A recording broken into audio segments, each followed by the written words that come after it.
So, I was requested to say a few words about Krishna consciousness today. And I'm thinking, what can I say?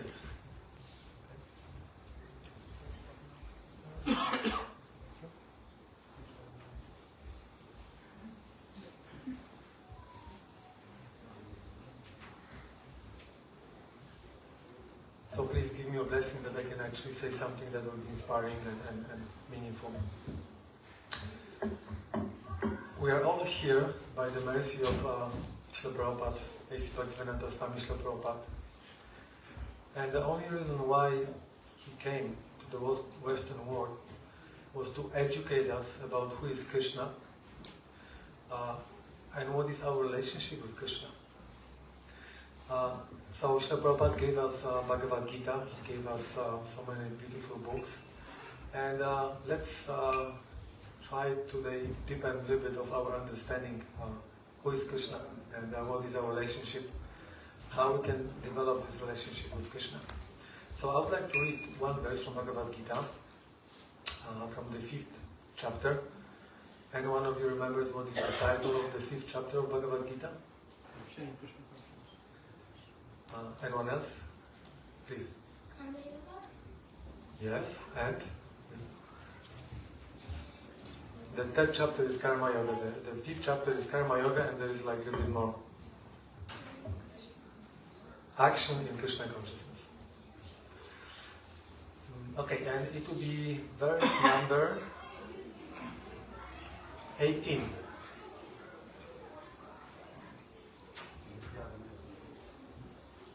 So we'll request Secretary Prabhu to chant the verse for us, please.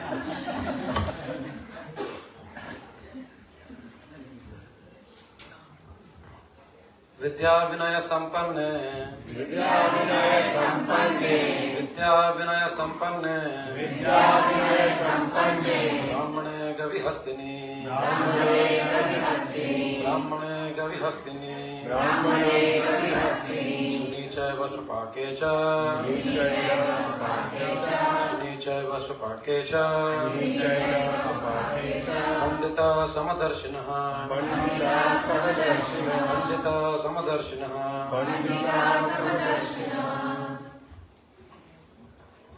Thank you so much. Translation. The humble sage, by virtue of true knowledge, sees with equal vision a learned and gentle brahmana, a cow, an elephant, a dog and a dog-eater, outcast. Purport. Krishna-conscious person does not make any distinction between species of castes. The brahmana and outcast may be different from the social point of view, or a dog, a cow, or elephant may be different from the point of view of species. But these differences of body are meaningless from the viewpoint of a learned transcendentalist. This is due to their relationship to the Supreme, for the Supreme Lord, by his plenary portion as Paramatma, is present in everyone's heart. Such an understanding of the Supreme is real knowledge. As far as the bodies are concerned in different castes or different species of life, the Lord is equally kind to everyone because he treats every living entity as a friend, yet maintains himself as Paramatma regardless of circumstances of the living entities. The Lord as Paramatma is present both in the outcast and in the Brahmana, although the body of the Brahmana and that of the outcast are not the same. The bodies are material productions of different modes of material nature, but the soul and the super soul within the body are on the same spiritual quality. The similarity in the quality of the soul and the super soul. I'll read one more time. The similarity in the quality of the soul and the super soul, however, does not make them equal in the quantity, for the individual soul is present only in that particular body, whereas the Paramatma is present in each and every body. A Krishna-conscious person has full knowledge of this, and therefore he is truly learned and has equal vision. The similar characteristics of the soul and super soul are that they are both conscious, eternal and blissful. But the difference is that the individual soul is conscious within the limited jurisdiction of the body, whereas the super soul is conscious of all bodies. The super soul is present in all bodies without distinction. One more time translation. The humble sage, by virtue of true knowledge, sees with equal vision a learned and gentle brahmana, a cow, an elephant, a dog, and a dog-eater outcast.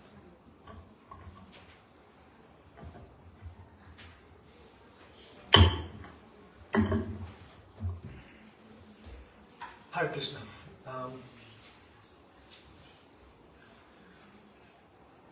In this verse, we can see what is the mentality of a person who is a yogi and who is spiritually advanced. So Krishna here, in his conversation with Arjuna, he's telling to Arjuna that the person who has real knowledge, he does not make any discrimination between different living entities. We make this discrimination all the time. Let's say that somebody from our family has some problem or has some accident. Then immediately, because we are connected with the person and we are family, we're feeling bad. We feel like very sorry for the person.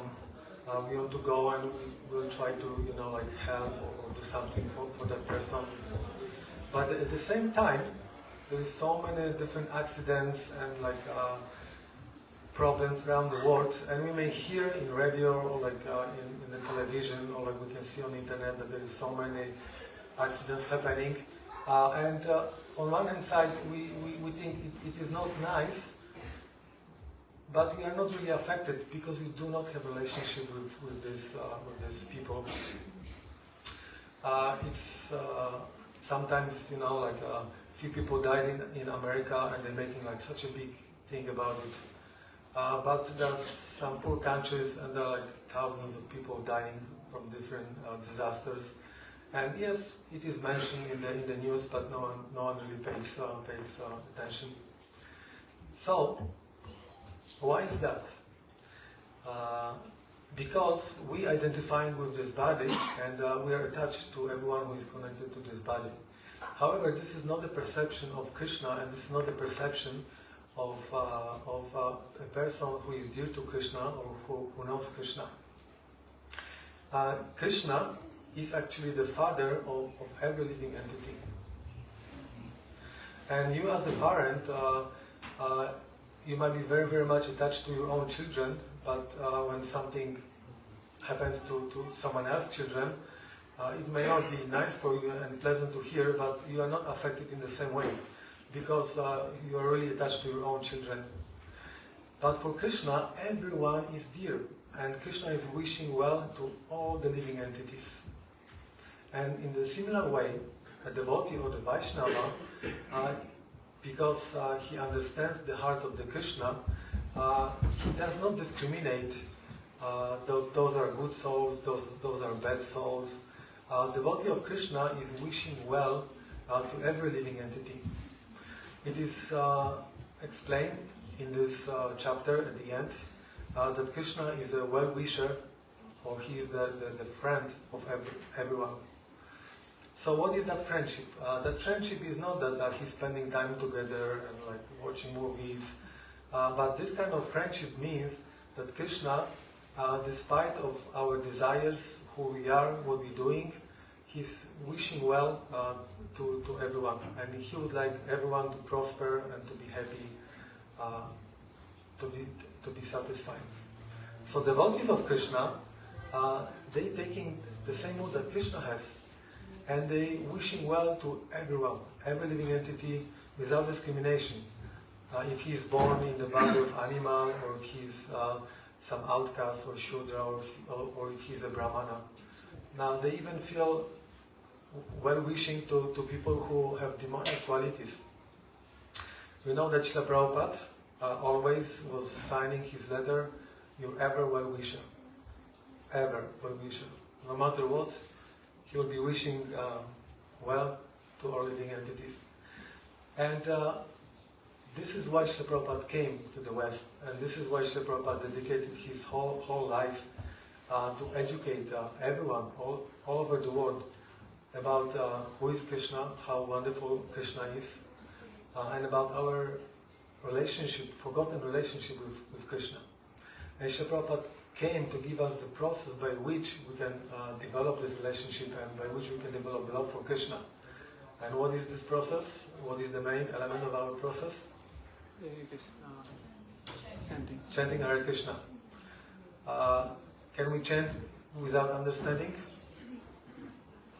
We need also to have a knowledge. And can we chant alone? We need the association of devotees. So we got all these key elements. We got the Mahamantra. We got the understanding what Mahamantra is and how to chant. What is the attitude we need to develop when we chant. And also we got the association of devotees who support us and who will help us to achieve the full success on this spiritual path. So,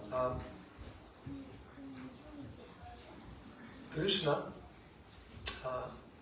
is Bhagavan, and he has all opulence. What does it mean, Bhagavan? What are the Krishna's opulences?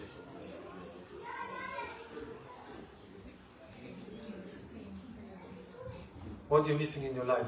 What would you like to have better in your life? Renunciation. Renunciation, okay. So Prabhupada would like to be more renounced. But you cannot be more renounced than Krishna because he's the most renounced. What are the other opulences that Krishna possesses? Knowledge. No one is more knowledgeable than Krishna. What else? Fame.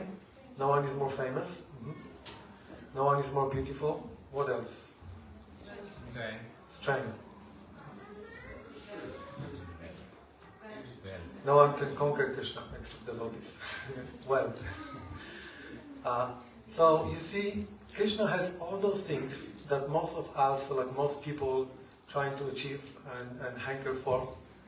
He has all those things, but for him, so those things does not really have a value for him. They do have a lot of value for us, but for Krishna, all those elements, they don't really have a value. We cannot impress Krishna with our wealth or our knowledge because he has those things in an unlimited way. But what is really important for Krishna is relationship with every living entity. We are conscious only of few relationships that we have in our life. But Krishna is perfect. He's Sachit Ananda. He never forgets anything. Therefore, for him, relationship with every single soul has a value and has a meaning. Every living entity exists because Krishna wanted to have loving exchange with that living entity. Therefore, for him, it matters. And unfortunately, some of us, we choose to forget about our relationship with Krishna. We are not really interested to develop this relationship of Krishna. And Krishna, in natural way, reciprocates with everyone's desire. So Krishna made us to forget about who he is and what is our connection with him. And this put us in a very unfortunate situation because we are forced to come to this material creation in which everyone is trying to forget about Krishna and everyone is trying to be on the position of Krishna, which means to be in the center.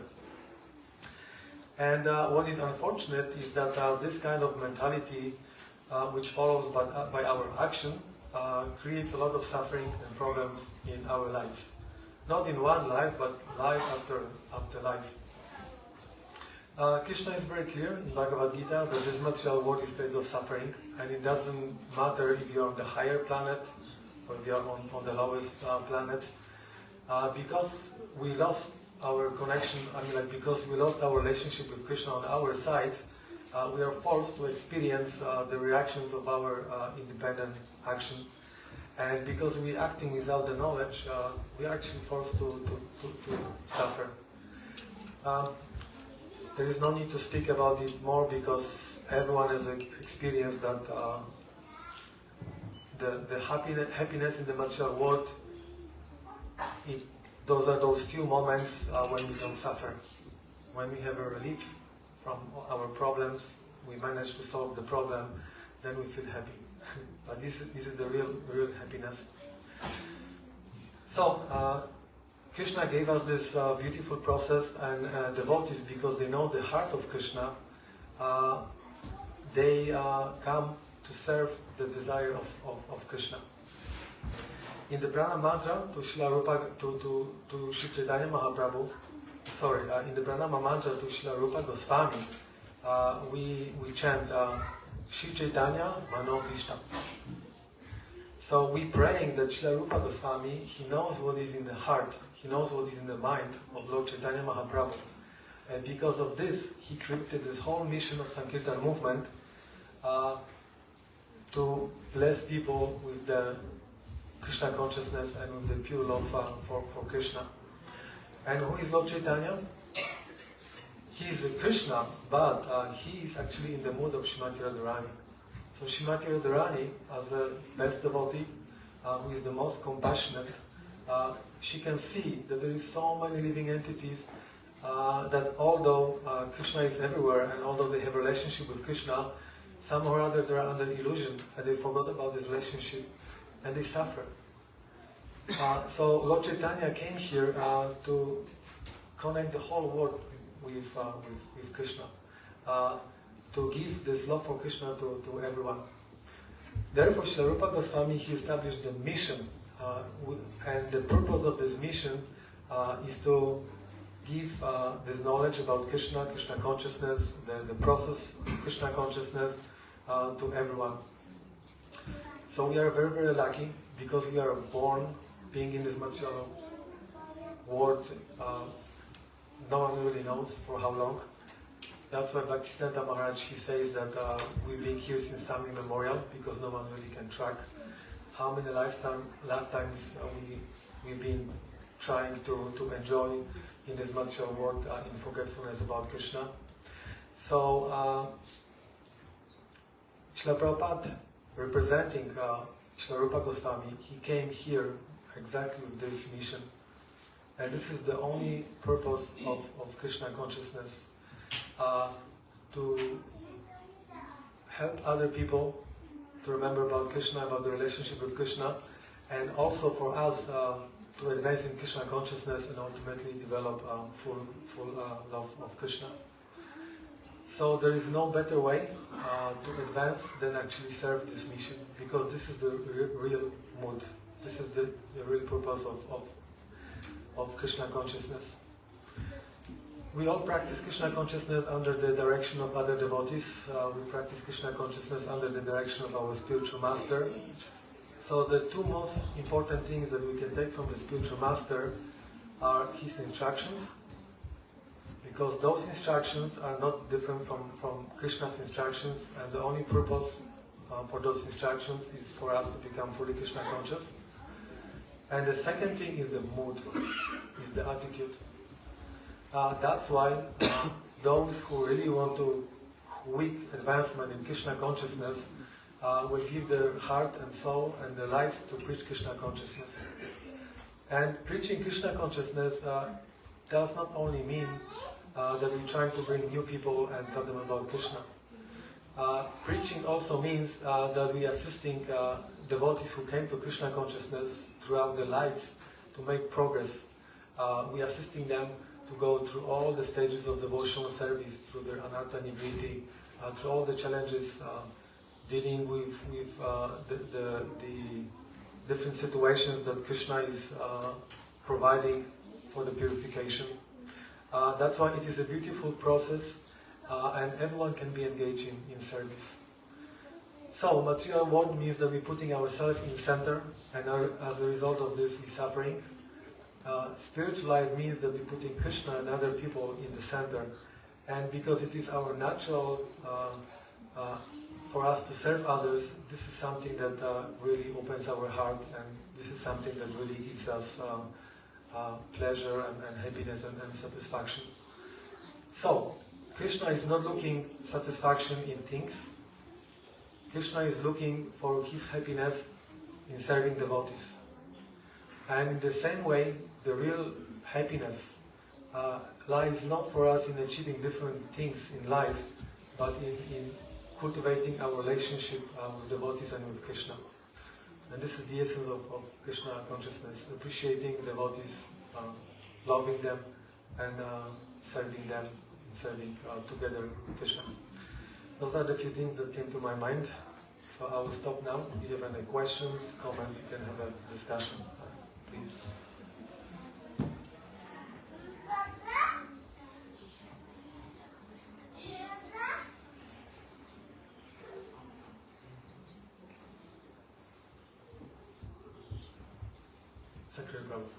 Can you please explain the stages of progress in bhakti, like from Shraddha to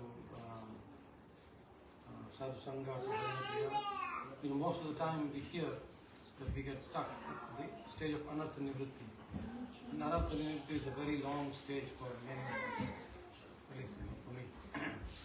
So maybe if you can just speak a little bit about the stages where each one of us sitting here can introspect and find out, okay, this is the stage where I'm at, how do I go to the next stage? Some of us might just have the Shraddha, and we have not taken the process of Bhajana Kriya.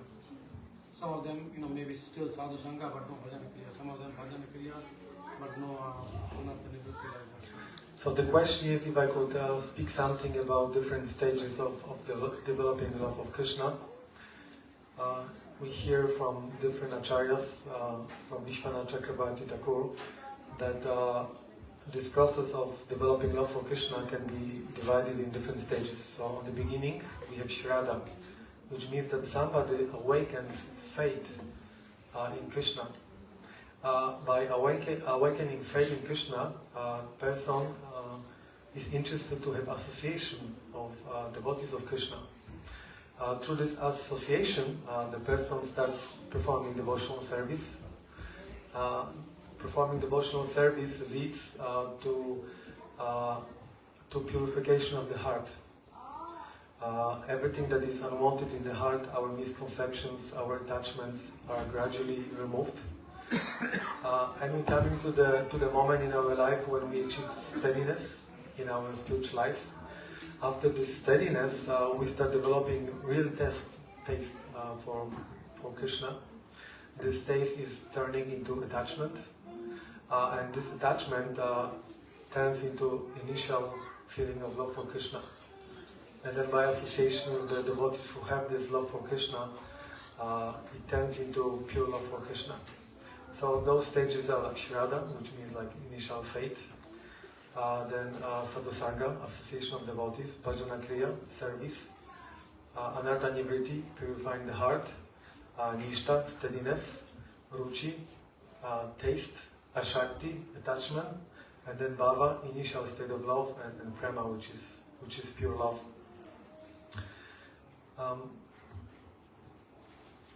I will say something interesting because that you may not heard before. Usually we think that those steps are considered that we're finishing one and then we're going to the next one. But our acharyas, they explain that actually all those elements, we experiencing them simultaneously. However, when one comes to the certain stage in the life, because there is predominance of one of these elements, then we're calling it Bhajana Kriya, or then we're calling it Nishta, or then we're calling it Ruchi. Which means that everyone who comes to Krishna consciousness, you are first time coming for the program, and there is this amazing kirtan, and some or other something happens to you and you're losing your mind, and you start dancing, and you're feeling this amazing happiness in your heart. So what is actually happening for you? You're experiencing bhava, which is you have experience of drops of how it is to love Krishna. But because our heart is not pure, we can't be in the state all the time. In the same way, we cannot be steady, or we don't have like full taste, all those stages, these elements are happening in our life from the beginning, till we develop love for Krishna, and the difference is how much intensity and how much purity we have with those elements. Because even somebody who is on the Ashakti stage, which when somebody has an attachment to Krishna and taste, he still might have some anarthas. But anartha nivritti, which is the time that we're saying that these anarthas are removed from the heart, is called in this way because by engaging ourselves in devotional service, this process becomes like very, very dynamic. And like you said, Prabhu, this is probably the longest time in our devotional life. We have this experience that when there is something joyful happening for us, we have some good time flies super fast. And when we're stressing or we are in some problems, then, like the time seems like going on forever. And so in the same way, this period of time where we need to deal with our anarthas looks like it's the longest time. And once we come to the ruchi and we start developing taste for Krishna and we want to come to the temple, we want to chant our rounds, we like to hear about Krishna, we like to serve, we want to connect other people to Krishna, then from that moment everything else goes like really, really fast till the moment that this love is awakening in our heart. So I would say that as a society of devotees, we are actually going through like serious anartha nivritti at the moment. And what does it mean? We need to get rid of like all misconceptions we had. We need to actually start seeing reality not through the eyes of our ego, our attachments, our misconceptions that we were carrying with us through so many lifetimes. And we need to purify our heart so we can see from the perspective of Krishna and his pure devotees. We need to see the reality. Can you repeat that again? Say the last sentence. The last sentence. Very important. It takes time,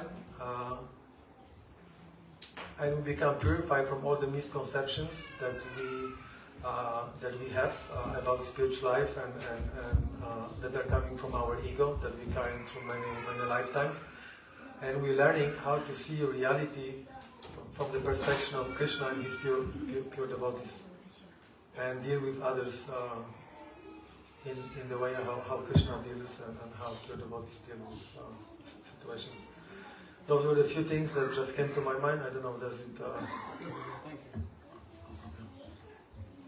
you. Please.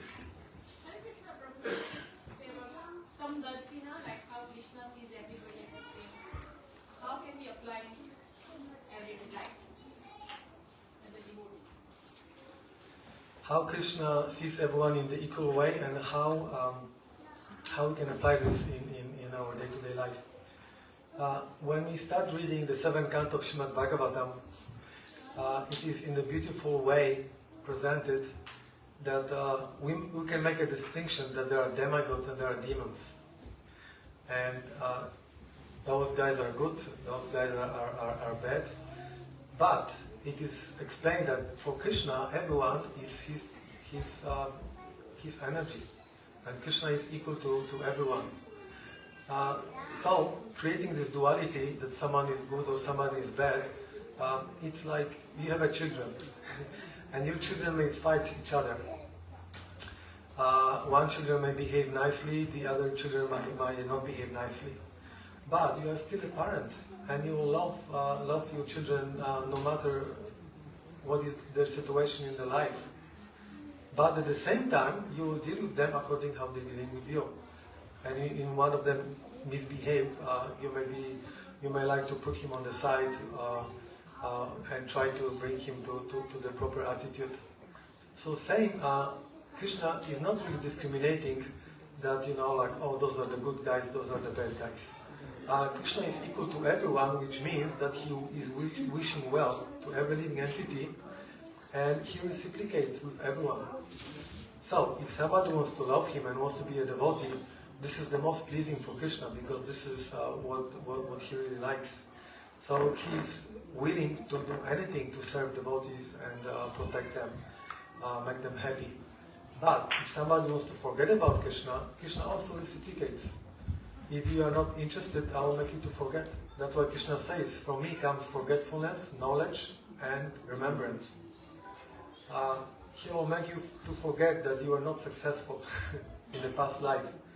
So you can have this false hope that maybe in this life you'll be happy again by doing exactly the same things that frustrated you in the past. So he will take away this memory from you. So you'll have the fresh hope. He'll give you knowledge. What was the thing that you tried to be happy from? Maybe that was family, maybe that was, like career, or like having money. But the knowledge is reserved for the devotees. So that means that the devotee, because he's trying to develop a relationship with Krishna, he sees everyone like Krishna, which means that pure devotee sees that every living entity is connected to Krishna. But depending how this living entity behaves and what is the state of consciousness, he will deal accordingly.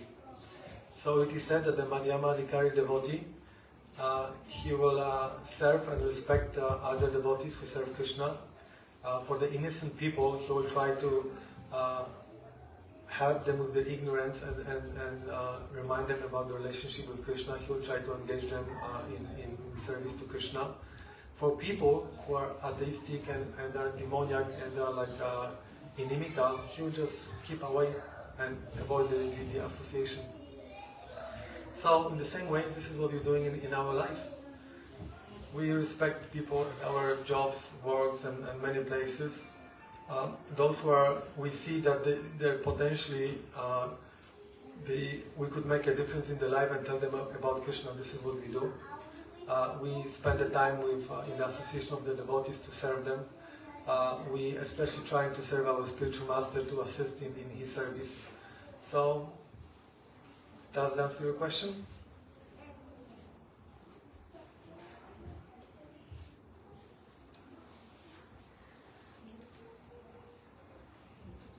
Please. How to distinguish enthusiasm and fanatism? How to distinguish enthusiasm and fanatism? Wow, that's an interesting question.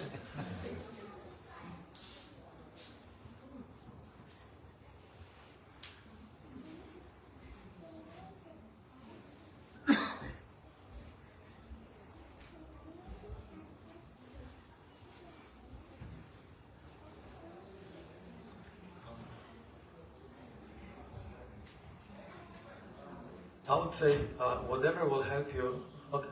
Can I ask you why you're asking the question? That will help me to give you the answer. Maybe to assess myself? To assess yourself. Okay.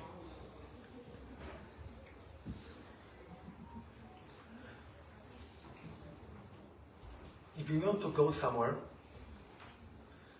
we need to know where we are. And we need to have a desire to go in this direction. So I would say that what comes to my mind is that being a fanatical means that we know where we want to go, but we are not able to properly assess where we are. And because of this, and maybe because of the misinformation or lack of proper guidance, we applying to ourselves process in such a way that creates for us problems in the future. In the sense that we are not really able to assess what is my nature and how I should practice Krishna consciousness in the way that I can continue it for whole life and I can be inspired and I'll be making a progress. Maybe I just want too much, so I'll force myself to do more than I'm able to do. But ultimately it will create for us problems that we will lose our enthusiasm, we will lose our inspiration, and we'll actually forget about our goal. So yeah, I would say that there's different. We can also see that there is difference in the results. If you're enthusiastic, you're making progress. If you're fanatical, you're going in one direction, but then, because you're not doing this in the proper way, you'll face some obstacles, some challenges, and Krishna will force you to assess your situation and your position again. So Okay. it's more about knowing your nature and how to apply yourself in devotional service to progress. Yes, and knowing your motivations. Because usually fanaticism, although may look like pure devotional service syndrome, maybe actually coming from your lacks and things that you want to make up because of different traumas that you experience in your life, in your relationships. It may be just escape from pain and your own emotions. Okay.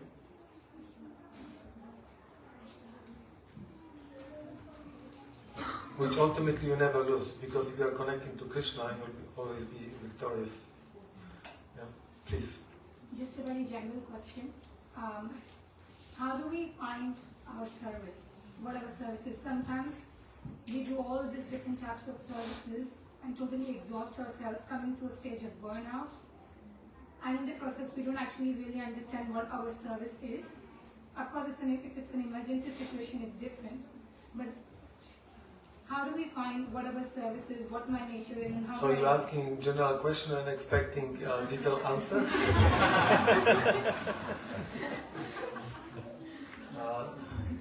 So in general, it is a nature of living entities to serve. And Srila Prabhupada in a beautiful way explained this in the introduction to Nectar of Devotion. That we serve our country, we serve our family.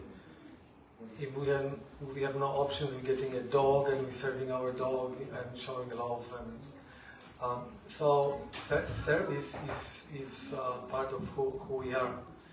And how to find it? For those who serve me with love and devotion, I give them intelligence by which they can come to me. If we have this desire, Krishna will guide us and He will give us opportunities. So that was a general. And this instruction will come through His instruction in the Shastra, instruction from spiritual master, instructions from senior devotees who have more experience and who might be able to assess, better our situation and engage us in service. But this is actually a key point. We cannot make any progress in spiritual life unless we do service.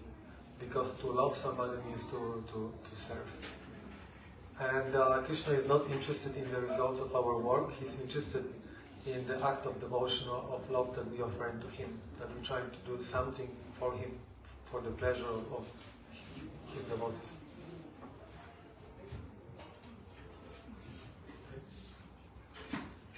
Okay. Any last question? We're coming to the end of the time. Can be general or specific, or from other topic.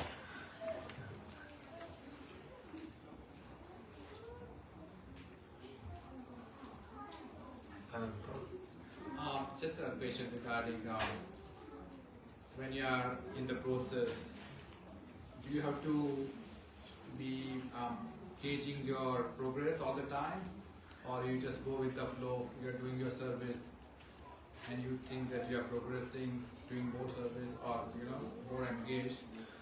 So do we have? Come on, we're not talking about building the house, okay? You don't need to, monitor, the progress. If you're falling in love, with your wife, on the beginning when you met her, do you need to make a note how much progress I made in loving my wife?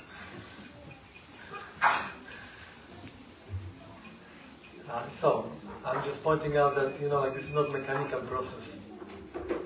But what we can see is, we can try to improve ourselves. We can try to be better, for the goal of loving Krishna and devotees.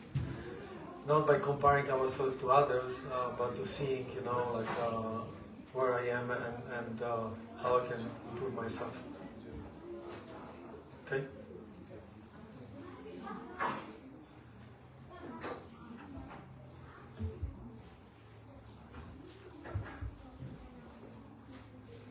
bhakti is not karma. It's not that, like we're doing this and we'll get this result. It's about relationship with Krishna, and we may wait 5 minutes, we may wait, many lifetimes.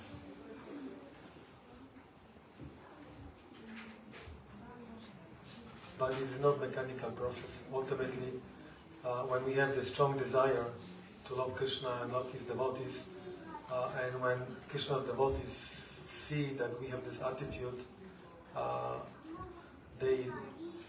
they look on us like in a very kind way, and then Krishna reciprocate, and he can reveal himself fully to us.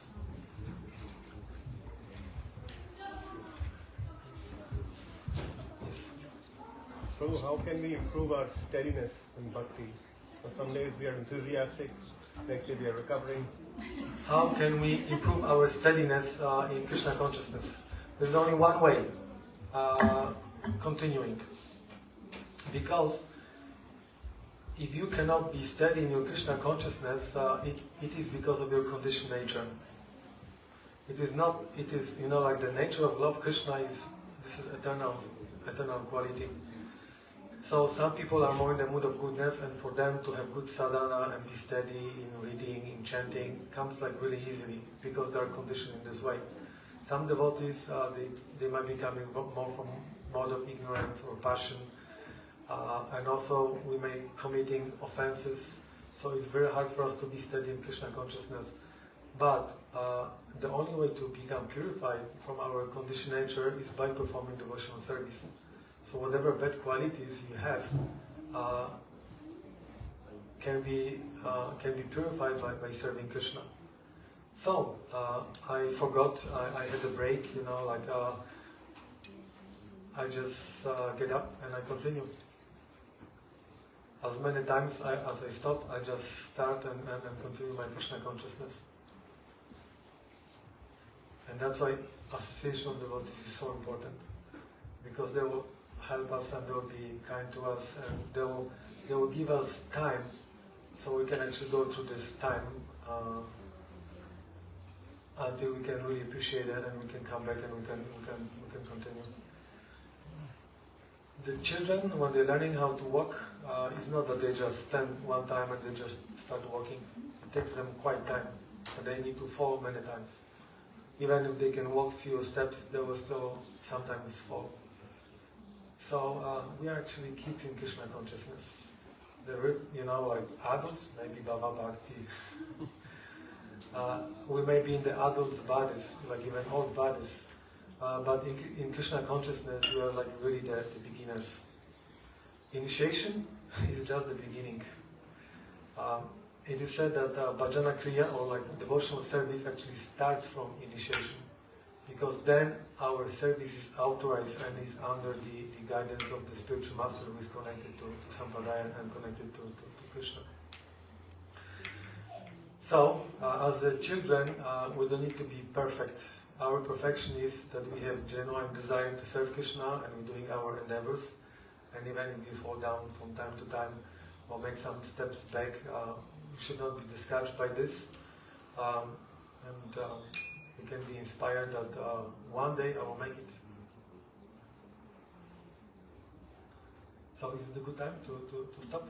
I'll just make the announcements and then we can have the arti. Okay. Thank you so much. Hare Krishna. Yes, Vijaya Prabhu ki. Hare Krishna. Hare Krishna. Hare Krishna. So I just want to make a few announcements before we start the arti. Today the feast was kindly sponsored by the disciples of His Holiness Jayapataka Maharaj. The Vyas Puja was last Tuesday. We celebrated the ISKCON temple with the Kaddish feast, and today was the grain feast served here. So His Holiness Jayapataka Maharaj ki, Maharaj's disciples ki, Jai.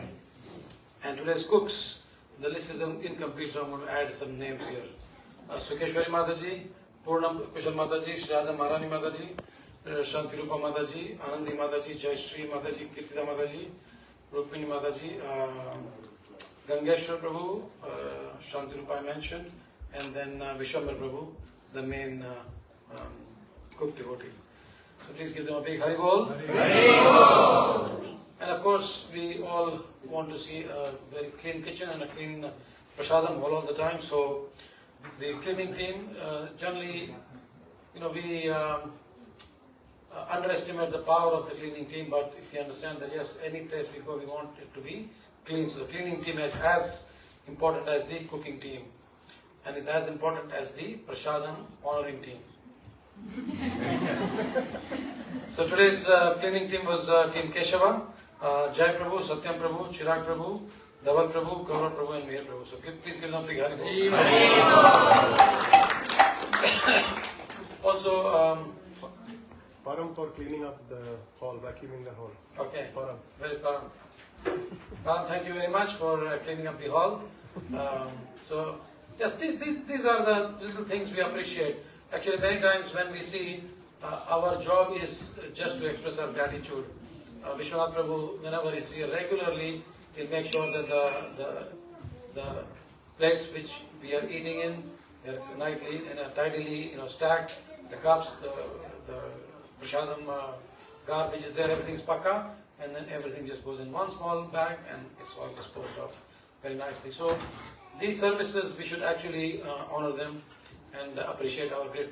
Even if just one person one time or two people one time just goes and shows appreciation, it means so much for the devotees actually doing the service.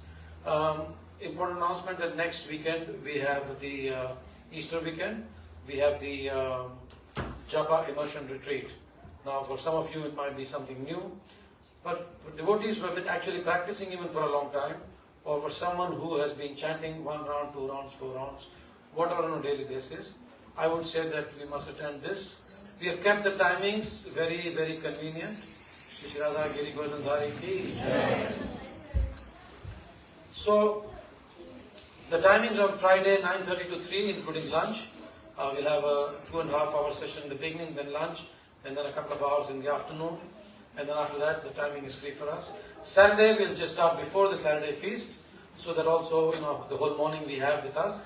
And on Sunday, we go for the Harinam picnic in Sunshine Coast.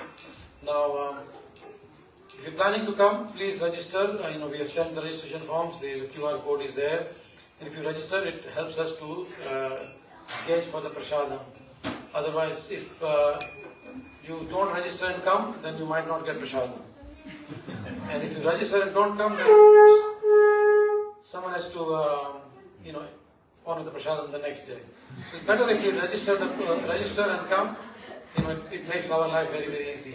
And I would also say that this is a very, very important seminar because, when I started my spiritual practice, we used to have these on a regular basis. But probably, just before COVID and after COVID, we have not had that for a long time. So Japa workshop, and Japa, as we know, is our mainstay of our devotional practice. So please register yourself with your family, and then we'll be able to serve you better. So Friday 9:30 to 3, including prasadam, Saturday 2 to 5, and then Sunday Harinam picnic. Murari Chaitanya Prabhu in Sunshine Coast is going to serve us nice feast there. He's very excited, so we should go there and spread the holy name in Sunshine Coast. Hare Krishna. So we all rise for Yarati. Srila Prabhupada ki jai.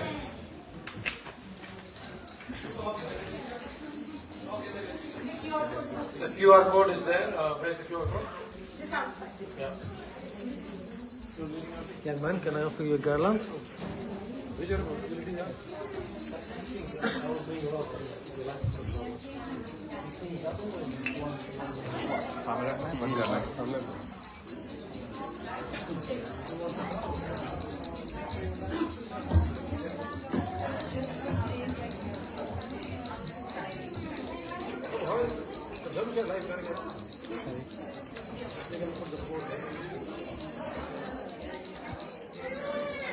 Jaya Gaura Nita